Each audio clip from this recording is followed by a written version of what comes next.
welcome back. This is episode 3. So in the first episode we made plant life, then in episode 2 we furnished the couch.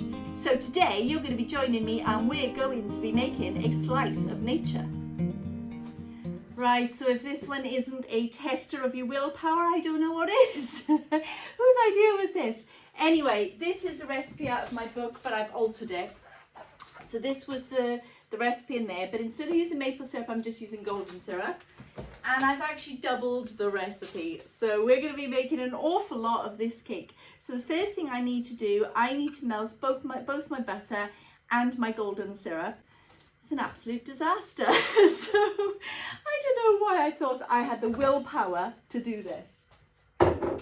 So I'm just going to pop the first lot into the microwave. Now you can do it with other chocolates. It doesn't have to be the sort of dark chocolates, but the reason I'm doing this particular recipe is because it's actually a vegan recipe. All you have to do is to check on the packages, and Stalk Block in the UK is vegan.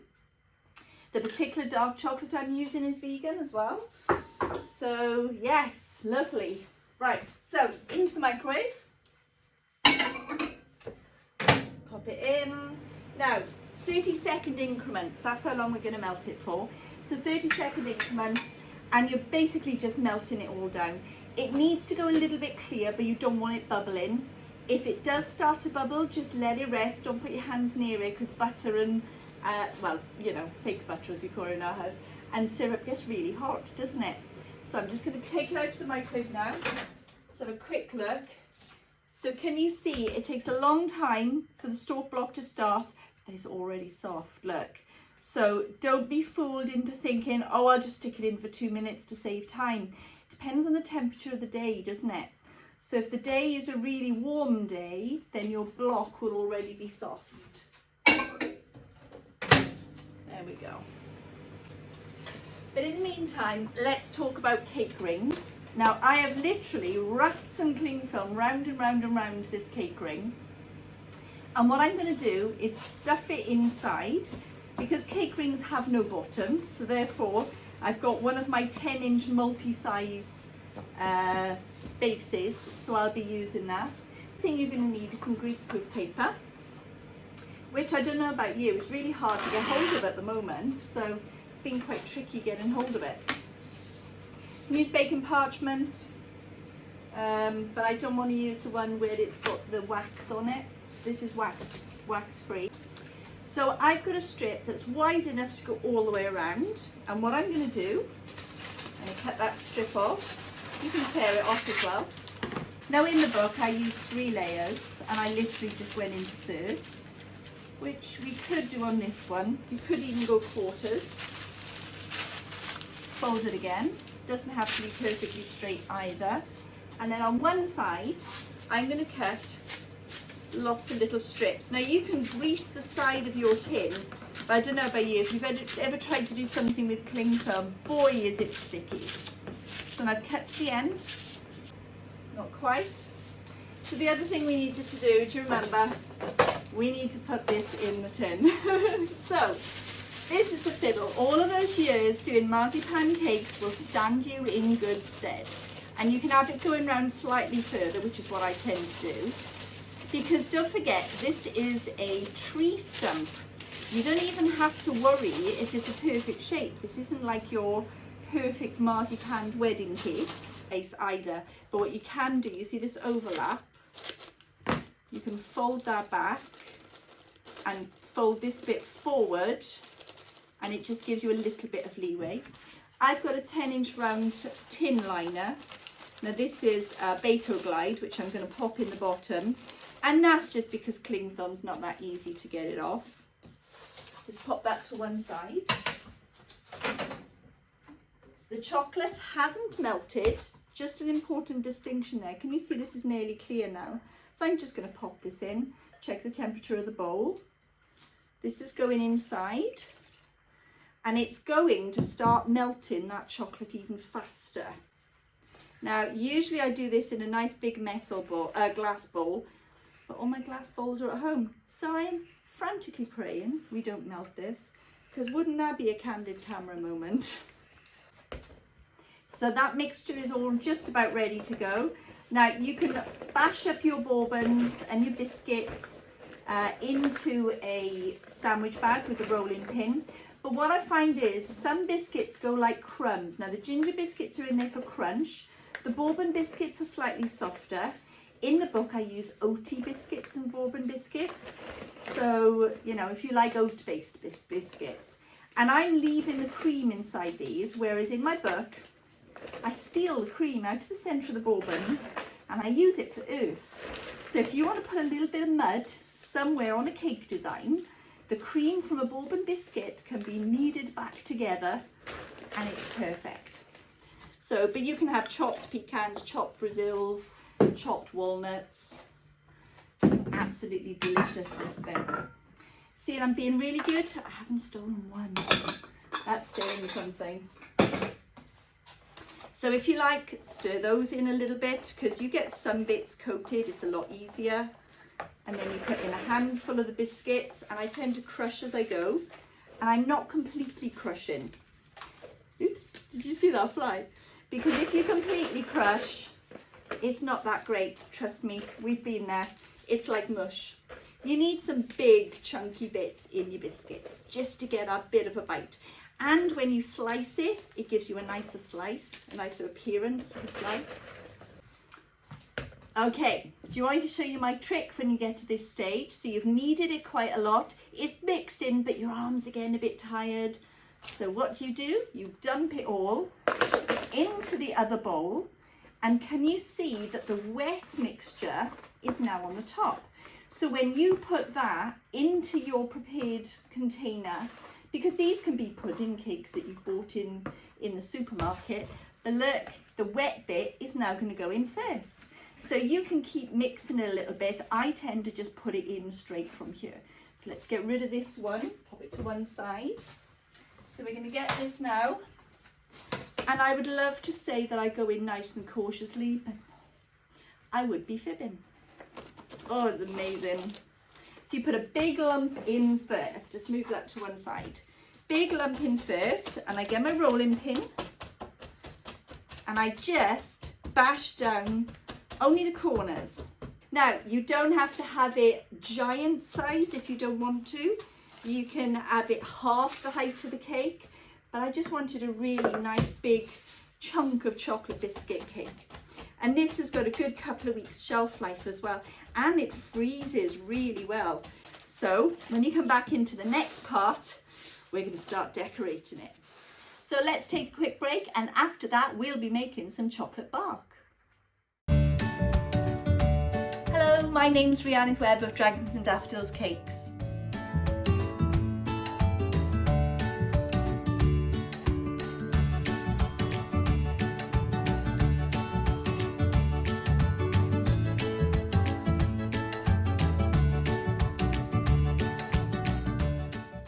Last year, I celebrated my 20th year in business by writing Cyril's Cake Adventure.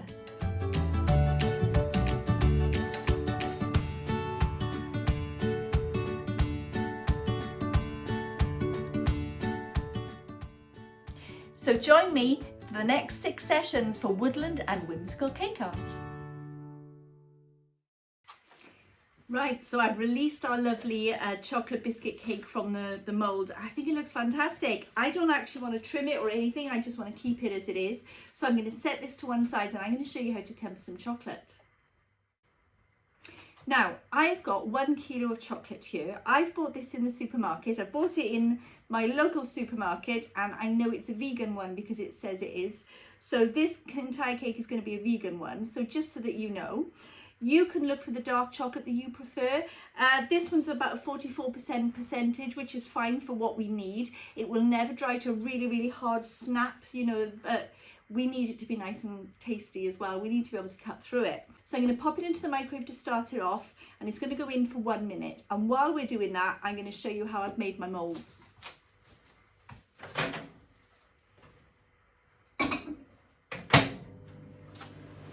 I just want to show you exact real time for the chocolate, but obviously there's gaps. Now, I've worked out roughly how tall my cake is. You can always have it slightly taller because you can drop it down a bit. And I've got strips of foil. If you want the length of these foil, they are 73 centimetres, and they are 9 centimetres tall. One man down then. And then what I'm going to do, I'm going to scrunch a few pieces together with the mat side up, loosely pull another bit, then grab another bit, because what it's going to do, we're going to create hollows all the way along. So pull a bit, dent a bit, quite therapeutic actually, because that chocolate for the very first melt can just go in for a solid minute without any stress at all. So that's great. And then pull them slightly to one side here and there, because tree trunks aren't exactly the same. And then all you need to think about is if the sides are roughly straight and the bottom needs to be straight. So I've gone ahead and made a few of those. Now you just need enough to go all the way around that ring. But then what we're actually going to do, we're going to paint these, we're going to pop them onto the side, and then when they're dry, we're going to peel the foil off. How easy is that? So let's go and have a look at our chocolate. Right, so I've just got my chocolate out of the microwave, and can you see bits of the chocolate have started melting all underneath, but the top hasn't changed at all. Don't be tempted to put it straight back in, because look how much is in there. It's just like a baby's bottle in the microwave. So now it's going to go back in, and it's going to only go in for 30 seconds, but you have to move it. And one good trick really is whatever amount of chocolate, have your chocolate bowl so that the chocolate 3/4 fills the bowl, no more, 2/3 to 3/4. You need that little bit of gap at the top so you can stir your chocolate. So even if it's a ramekin, only 2/3 to 3/4 full of chocolate. So 30 seconds later, we've got quite a different picture going on here.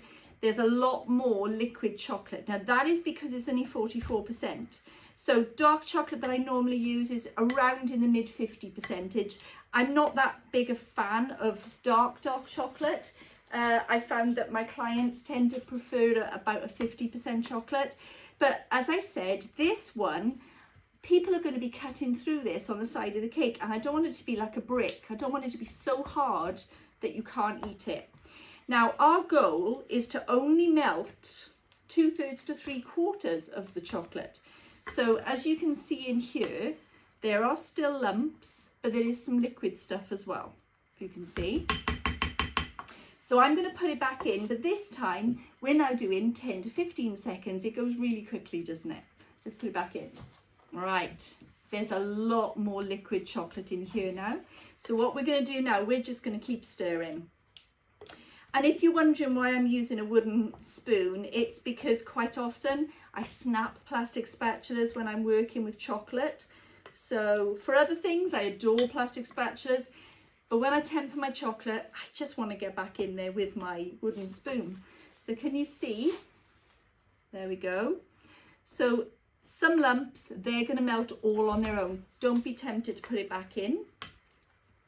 Now what you're aiming for is a squelching sound when you pull the chocolate away from the side. It's not quite there yet. You want it to leave ribbons. By ribbons, I mean you can draw on the chocolate patterns. You want it to be really glossy and shiny, but most of all you want no lumps. Now, sometimes there's just that one lump that is causing your chocolate problems.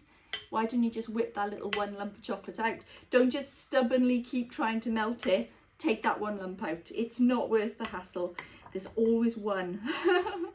There, can you see? I've got one. And what it is because I didn't break up my chocolate into tiny pieces. So I now have to leave this chocolate sit for a good couple of minutes. Oh, there's a good squelch then. This chocolate, can you hear that? That chocolate is ready. So you want to get a lovely glossy ribbon. You want to have a beautiful fall-in consistency. So by ribbon, I mean when you pour your chocolate, you can leave a pattern on the surface of the chocolate. You also, put that nearer the camera, you get the pattern there. You also want to be able to squelch the chocolate away from the sides. Needs to look really shiny. It almost feels like it wants to stick on the sides. So the best way to test your chocolate is with a metal palette knife. You're going to dip your knife into the chocolate, shake off the excess, and some people leave it leaning in their bowl. Well, there's heat coming off that chocolate. You won't get a true reading off that. So you want to prop it somewhere else away from that chocolate. Some people leave it going off the edge of the work surface. I like to leave it over the work surface. But what you're aiming for, dark chocolate, if it's about 50% or upwards, will set in approximately 2 minutes so that it's touch dry. Not dry, just so that you can touch it, but it doesn't come off on your finger. Milk chocolate takes a little bit longer, and white chocolate can take up to 5 minutes. So we're just going to time this now and see how it's doing. So hopefully it will be in 2 minutes. If it's not, give it another stir and test again. Sometimes just that chocolate sitting there for 2 minutes is enough to get the chocolate ready. So we need to cover our tree slice cake now. So I'm going to be using some white modelling chocolate mixed with sugar paste, and I'm also going to use a little pinch of the brown chocolate, the proper chocolate as well. So knead up your sugar paste first, but make your life a bit easier. Break it into small pieces when you need to knead it. Don't try and knead the whole bar at once. Well, unless you've got huge muscles, that's all. So what I'm going to do is I'm going to break all of these, and then I'm going to be kneading them together. As you can see, I'm spreading the paste over the sugar paste. So I don't want to mix the two together. Well, sometimes you want the softness of the sugar paste and you want the flavour of that chocolate paste because it's really delicious stuff. And sometimes you want to have multiple choices for your colouring. Now, chocolate paste doesn't generally like being airbrushed with water-based colours, which is what I tend to prefer. But if you've got some sugar paste in there, it gives you a lot more freedom, so you can pretty much do what you want with it. There, can you see? I'm just bringing it in, and now I'm going to start to knead it. I'm going to add a little pinch of this, and I know that sounds daft, but I want some extra colour in there, and I don't want it to be solid. Let's move those out of the way. So I'm just adding some bits and pieces dragged over the paste. Oh, look at that consistency. That's the modelling chocolate. So if you've got a really soft paste and you want to improve its texture, grab some modelling chocolate. Now, you can roll it out on icing sugar, but personally I try not to. If I'm working with modelling chocolate, I try to use a cool rolling pin. So this is my granite rolling pin. There we go. So about 3mm thick. Oh, how tasty is that going to be? I don't even need to moisten this, because don't forget, I haven't long taken it out, have I? So it's not that hard, and that's the reason I've done it. Now I'm going to use my scissors to snip pieces off the side. Keep these to one side because you can add bulk places. And to be honest, it's too nice to throw away. We'll use it. Plenty of use for it. There we go.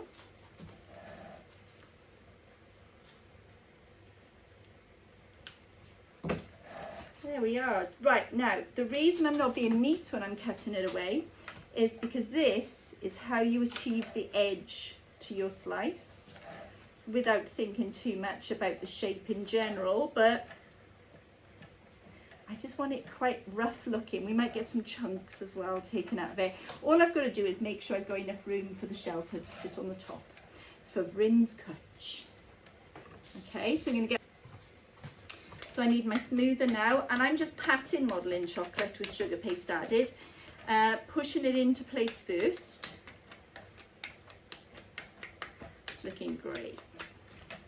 Because I don't really need to do too much to it. I just want to get rid of some of the texture from my gloves. So in order to add the texture, I've got a No. 2 taper by Cherart. Growth of a tree is determined by the weather as well. So what's happened to that tree. So some of the rings will be a larger gap. Oh, found a bubble. Some of the rings will be a larger gap, some won't. Don't overlap them because it's not another year. So if you find you need to overlap, just turn your turntable and get it to the area you want. I think I can slide in another one there. Didn't grow much that year. The good old Dresden is a good thing for these splits. You're going to start wide on the outside, and we're going to come in and have another split going off to the side. I'm not going to put too many in, but I'm not going to put them too close to each other either. Wide at one end, and this one's just going to go straight through. Every now and again I'm going to have like damage. So I'm going to push in my Dresden and pull, not quite a knot, just damage. So, you know when somebody's used a saw, they may have left saw marks And I find the nail brush is really good at getting that sort of saw mark on there. Little bits of foil, just to stop it looking too clean, too neat, too perfect. There we are, some lovely texture. Okay, so now we're going to work on our chocolate sides. So join me after the break.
Welcome back. Do you remember when we were out testing our chocolate?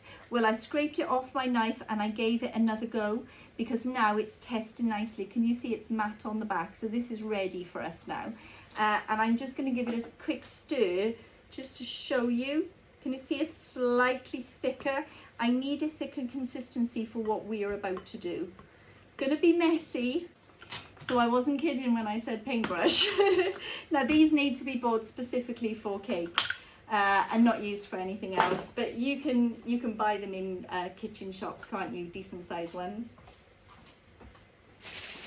Waste not, want not. So that big bit of greaseproof that was down earlier is going back down again.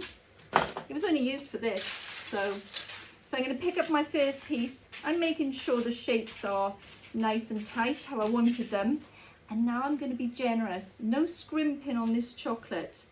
Okay, can you see how lovely and thick it is? I might move down to the smaller brush just because it is beautifully thick. So I purposely waited a little bit longer, but I also have to fight with studio lights. You don't have to fight with studio lights at home. So it's only going to be thick in the ridges of the tree trunk. Now, you have to leave your paintbrush in your chocolate if you don't want it to go too firm on you. You can soften your chocolate back up, either using a hairdryer or by popping it in the microwave, but no more than 10 seconds. And not just because, oh, I'd like it a little bit softer than this. No, you've got to be really strict with yourself, because if you put it in too early, that chocolate is going to just go back to the untempered state and you've got to temper it all over again. So what happens if it does go untempered? Well, do you remember I talked before? You can pop it out on your work surface. Half of the chocolate stays in the bowl, half of the chocolate goes on the work surface, and you just let it start to set. Now, I've made chocolate slices in the book where they were made separate. This is the cheat. This is just plain. I desperately wanted to have a play to do this, and you need lots of texture, so let it fall into the gaps. I'm just going to pop this to one side. And what you're literally going to do, you need your straight edge at the bottom, curl it up nicely, place it onto the side, and make sure it's firmly pressed into place. This is the time your Dresden's going to get dirty, so you're going to push slices in with your Dresden. It can puddle at the top. That's actually brilliant if it does. We're not making too much of a mess. So we're smoothing it across if we've got any, and you can add more when it's done. So I'm going to go all the way around the cake so you can watch for a little bit, and then I'll come back when I've finished. So your chocolate might get a little bit sticky or a little bit thick when you're doing this. I'm keeping mine quite thick at the moment, mainly because, as I mentioned, the studio lights were hot. But if you're at home and your kitchen is cold, then your chocolate's going to set beautifully. So pop it back in the microwave for 10 seconds. That works really well. But you can see I prefer to have it thick because that way I can pick up the piece of foil really easily to place it on. I didn't have any problems picking that up. Careful when you're putting them on as well that you don't overlap them too much, because if you overlap them too much then they might get too tangled up when you're trying to take them off. But then again, you've always got the Dresden, haven't you? So that's a nice easy way to get them off.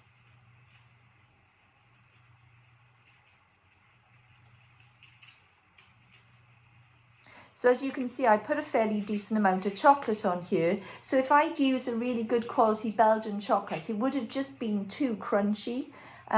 So this nice soft chocolate is just going to be more pleasant to eat. But you can see how easy it is to fix on. It's such a lovely method to do.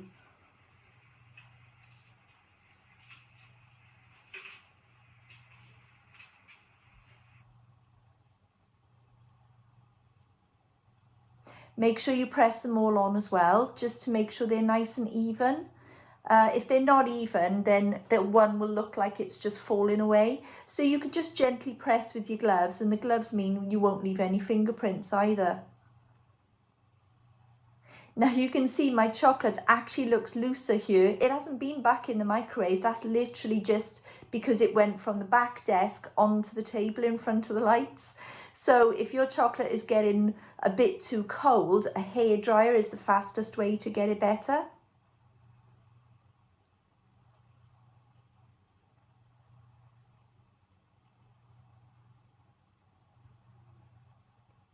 You can just imagine doing this method as a winter one, can't you? With all white. Think how gorgeous that would look with like a stag on top as well. And you could put the snowy effects on there. It's fantastic. But try experimenting with Belgian chocolate as well. You just have to learn the different speeds of working and how hot you have to heat it. And Calabo do a pre-tempered chocolate if you're a bit nervous. Where I press with the Dresden, don't forget you can accidentally press too hard, so I'm trying to be quite gentle there.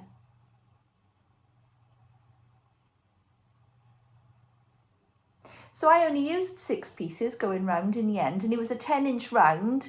Now you could obviously make yours far smaller if you wanted to. The one in the book really was quite different, because the one in the book just had cocoa powder. It was sprinkled on the top, and then I used that number 2 taper tool to do a spiral in the centre. So you could do that as well if you wanted to. If you want a simpler version, that's in the book.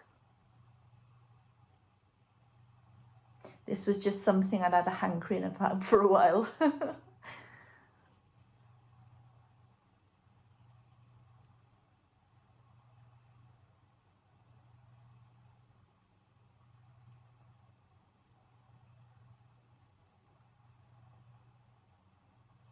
Once those chocolates have gone into once those paintbrushes, sorry, are in the chocolate, if the chocolate sets around them, you have to throw it all away, because a hair could come out of a paintbrush, and that includes the regular brushes you use for cakes, anything that can lose a bristle, even a pastry brush.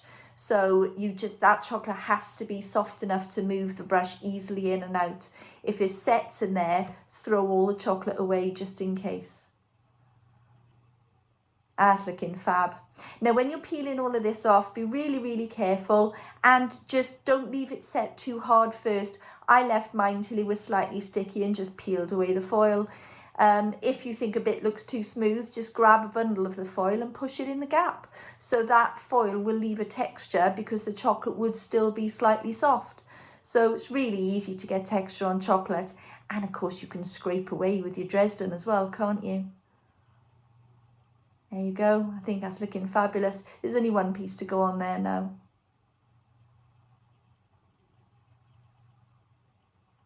It's amazing how far chocolate goes, isn't it?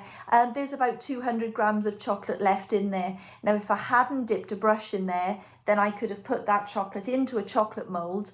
I'm not saying I would use it for a customer, but certainly family members would be happy eating that. But I wouldn't give it to a customer then. But if it's had a brush in it, I don't risk it using it again. That's it. That chocolate goes in the bin, just in case there's bristles. And I am looking for bristles the whole time that I'm painting as well. It's better to be safe than sorry. You can try silicone ones, but they can still come out as well. Daft, really. But there we go. It's a nice method, isn't it? it's a good idea to transfer your cake over once it's done, and do it before it's completely set, because once it's completely set, the chocolate is a little bit brittle.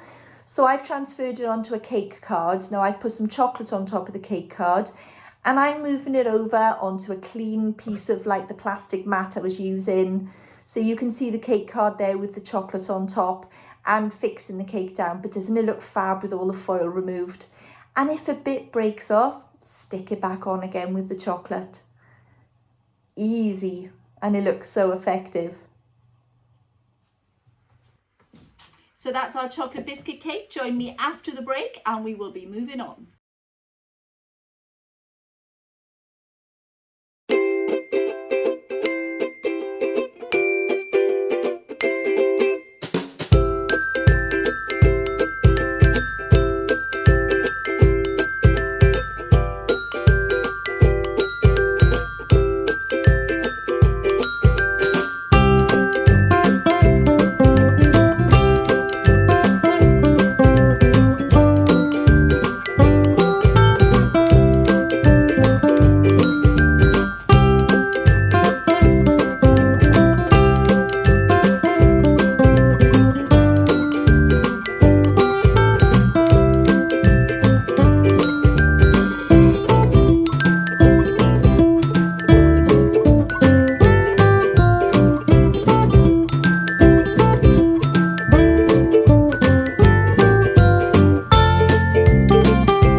Now, what tree slice is going to look right until you get the colour on there. So I'm going to show you a couple of ways to put the colour on. I won't lie, a few bits of chocolate were eaten in the process, but I've peeled off all of that foil, and isn't it glorious? If bits come off, just push them back on, because of course it's still soft underneath, and you've still got your chocolate there, so you can fix it back on with the chocolate. And as I said, you want broken bits, you want ripped bits, but the most important thing is you don't want foil left behind. So get your Dresden, dig it all out, and if you think there might be any foil, sacrifice that bit of chocolate and do a fresh bit. Don't take any risks. I only had 2 bits that I dug out, only little pieces, but I was happy that the majority of the foil. So this is why I've used extra strong foil. So now we're going to get some colour on, and the first method we're going to do is we're going to do some painting. So I'm just going to get my colours ready and we'll get cracking. So you've got a few choices with colour. You can obviously use your gel colours and you can use your dust colours. We're going to do the top with a bit of alcohol, and we're going to do a different method for the sides. But for the top, I need the colour to run into those holes, and I need to sponge it back off really quickly. So I've got my kitchen paper ready. So I'm looking at my colours. This one's got a bit too much purple in it for me. Yeah, so I like this brown, and I'm going to show you this colour as a liquid colour first. So you can paint gels straight on without actually diluting them. Did you know that? I also paint airbrush colours on as well, and because this has got sugar paste in the top, you can use your airbrush colours, so don't panic. So can you see you get a lot of alcohol on your brush and very little colour. Now what I'm going to do is I'm going to go in and I'm going to follow the lines. I'm not avoiding them because the colour is going into the lines first, and I'm not doing it the whole thing all at once. I'm doing a bit here and a bit there. All I can smell is chocolate. It's killing me. I got some chocolate at home. I'll be good. I'll not eat this one. Right, so I'm getting it into those bits first. Get it in there. And if a bit of chocolate gets knocked off in the process, don't worry. Now, why do I like painting with paste colours? Can you see all these different colours that have appeared? So now we got to do the stripe. Can you see? It drops in. So I can see yellows, I can see browns, I can see bits of blue, I can see bits of green, all popping in there. Bit more colour popping in. Some streaks into those big gaps that we made with a bit stronger colour. I remember back in the day, my tree trunk for the CakeFlix blog, it's probably still out there somewhere. And that was all airbrushed, so chroma I think I used. But these are water-based, they're airbrush colours as well, so we're going to be using those on the shelter. So I just wanted to show a whole different pile of methods, so you're not stuck with one method of colouring, you know, bit of airbrushing, bit of dusting, bit of painting. It all work beautifully. Is that a bit loose? No, just me. And then we're going to be wax on, wax off. So I'm going to be pulling some of this off. That is a loose bit there, but actually it's hanging beautifully. So if I can keep hold of it, that'll be great. Now this is a bit dark on the top, but don't worry, we'll be washing it now because I'm letting the paste dry off a bit. Ah, there it goes. Was it exposed? No, that's okay. We'll pop that back on, sit it into place, and I'll get some more chocolate in a second. So more deep into those cracks, those deep bits there, and into that bit in the center, remember, anywhere you've put detail. So then I put a streak here and there. There we go. And now we're going to get washing. You can use water. I'm using this because I want it to dry quicker. And I'm going, so I'm pulling some off. Look at that. Can you see it sitting in that lovely texture? Keep turning your cloth around because otherwise you're just putting the same colour back on. So sponge a bit, wipe a bit, sponge a bit, wipe a bit. Don't be equal with your textures.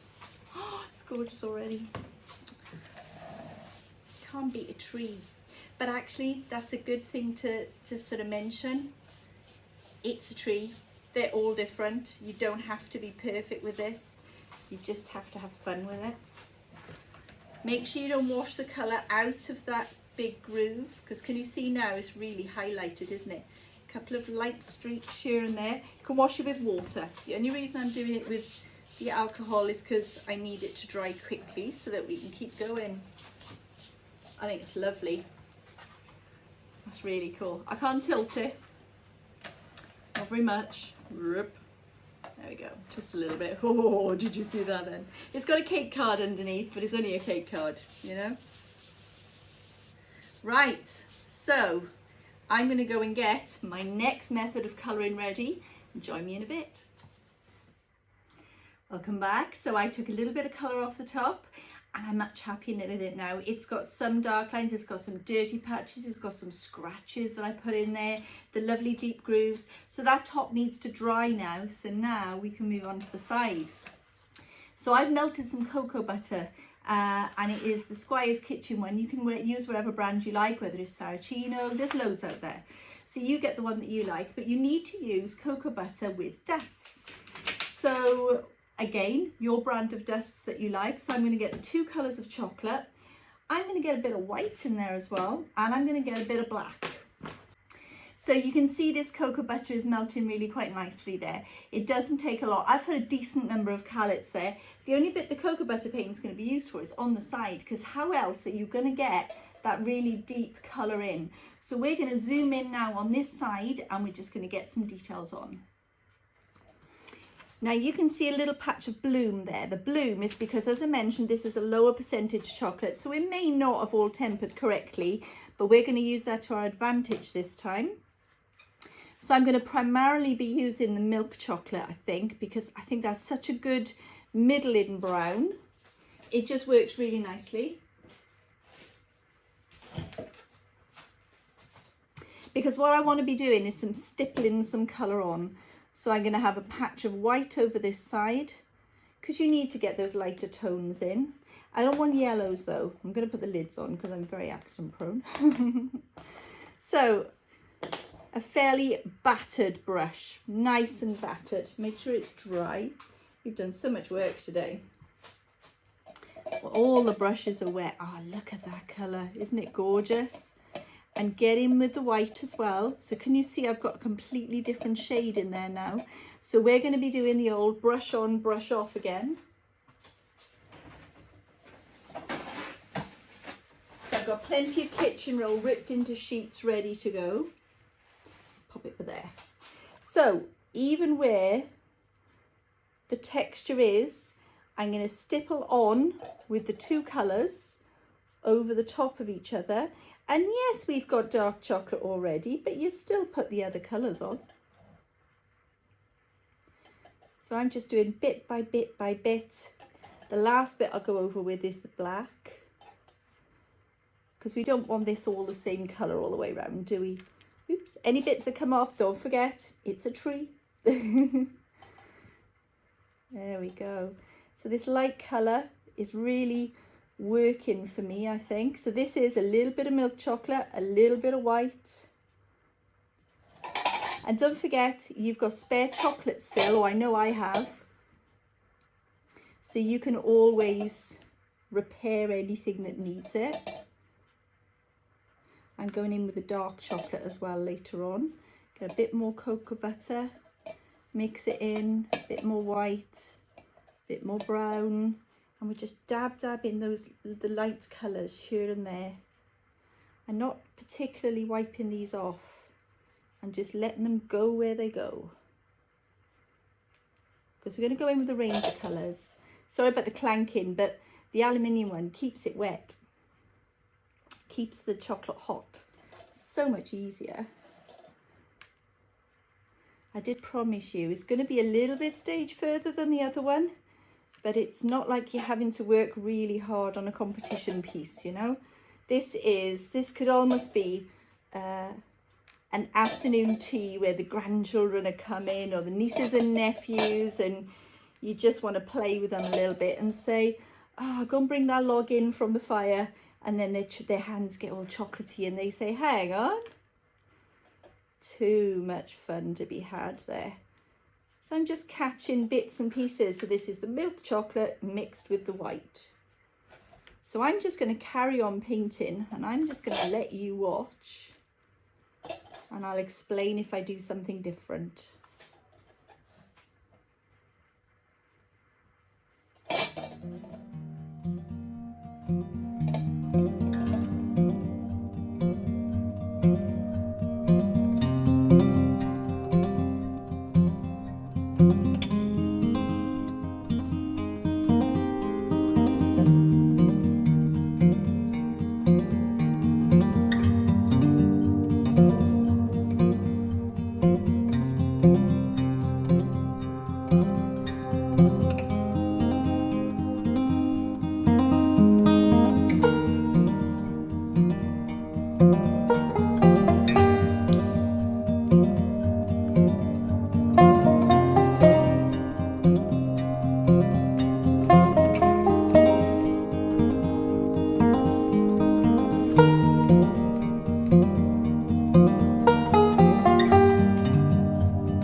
Dark brown with a bit of cocoa butter, and can you see it sticks in? Oh, that's a brilliant colour. Look at that.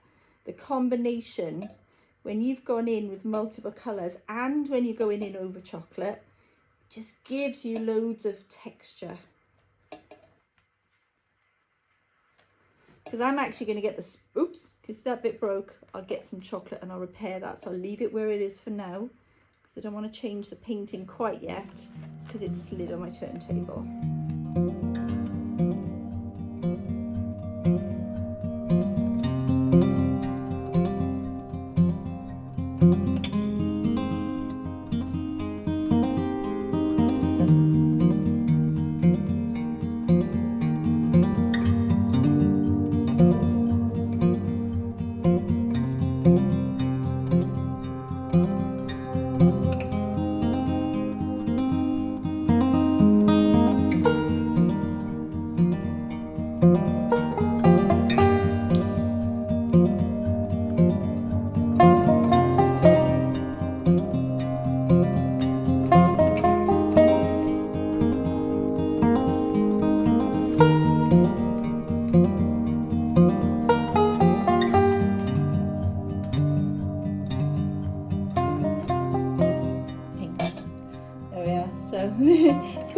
action shot, stood by the camera. You can see the hand going on.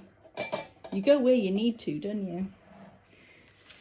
Remember at Cake International, we were at the Cake Off final, and Cara and Paul were doing their thing and doing an amazing job, and I was trying to do Medusa's face, and the only way I could get on there to do it was to go and stand at the front. So I think everybody looked at my back for the whole time, but it was the only way to get our job done. And we won, which was awesome.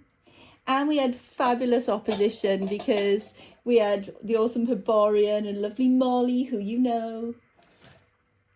Gorgeous Molly, love Molly to bits. There we go, I'm loving this. Right, extra dark going in this bit now.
Grabbing time, you ready? Splodge, splodge, splodge. Literally splodge, splodge. You don't want neat lines now. If you don't like something now, now's the time to dab it off, because these white splodges stand out a lot, see?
Extraordinarily chocolatey tree trunk.